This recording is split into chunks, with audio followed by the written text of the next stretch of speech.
he can go into a mode where he's just gazing out. His eyes tell me a lot. I have to recognize when it starts to happen, because there are some days I feel perfect, and then there are some days I stay in the house. I don't go anywhere. So I try to make sure I have all my comforts here, because it might be 2 or 3 days I may not go anywhere and do anything. It's hard for George Atkinson to hide the fact that he's struggling. It's all about memory, recalling. There are some days when I may wake up and Denise and I may be talking about something, and I have no memory of it. Plus, at that time, my mood swing starts, and I can tell because I was never a moody person. The former Raiders All-Pro defensive back, best known for his bone-crushing hits as a safety, is experiencing symptoms that could one day be discovered as chronic traumatic encephalopathy, known as CTE. The disease is believed to be caused by repeated blows to the head, something Atkinson dealt with over the course of an 11-year career in the NFL. We played, 14 games a season, and throughout the year, I guarantee you, the only way you don't get your bell wrong is you're not making contact, especially with the helmets that we played with during that time, suspension helmets. That was going to happen 1 or 2 times a game. I mean, you come off the field groggy, get to the bench, and game's half done, you don't remember that time lapse. That's happened several times. One instance that I can remember clearly, and it was against the 49ers. And Young was the tight end. And I came up and tackled him, and the next thing I remember, the game was over. And I played. It was a preseason game, if I remember.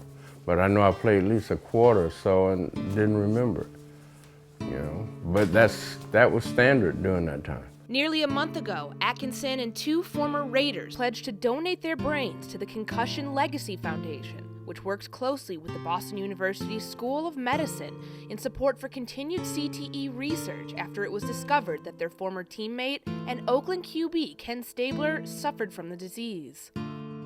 These ex-Raiders experience a bevy of the same symptoms. I have to really concentrate and, not leaving things behind, always, putting things where I know that I'll remember to pick them up, whether it's my cell phone or the keys to my laundromat or whatever. But sometimes during the day I get, confused. Depression is something that everything's hopeless. By its very nature, you see no future, nothing's, you're gonna be stuck in this condition. Though I've had quite a few episodes,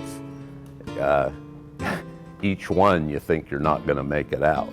I think being disoriented at times when he wakes up, sitting on the side of the bed, just sitting there because he's trying to regroup, figure things out. That's a scary part, is that he just, I don't know if it's because it's dark or because he's been resting. With the prospect of his symptoms worsening over time, Atkinson and his family are taking a proactive approach to learning more about what's happening inside his brain and what they can do to help. While many former players who experienced the same thing used to suffer in silence, Atkinson is not alone in his battle. If we go back to the first years of brain donation, whenever we got a case and somebody had it, I remember people saying, well, they never said anything was wrong. The family never said anything was wrong. And it wasn't until you sat down with their wife and their children, they said, oh no, we covered for him. To see that changing, I'm hoping, is a positive in that it lets people seek professional help. It lets families understand, what their father, what their husband's been going through. Gradually, as time goes on, I would decline, more.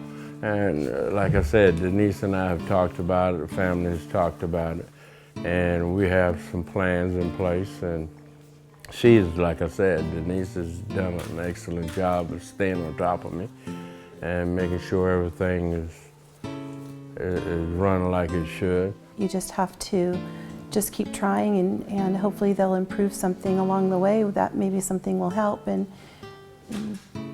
just be there for that person. Just, you know, be there for George, and no matter what happens, it doesn't matter where he goes with his mind. I'm not going anywhere.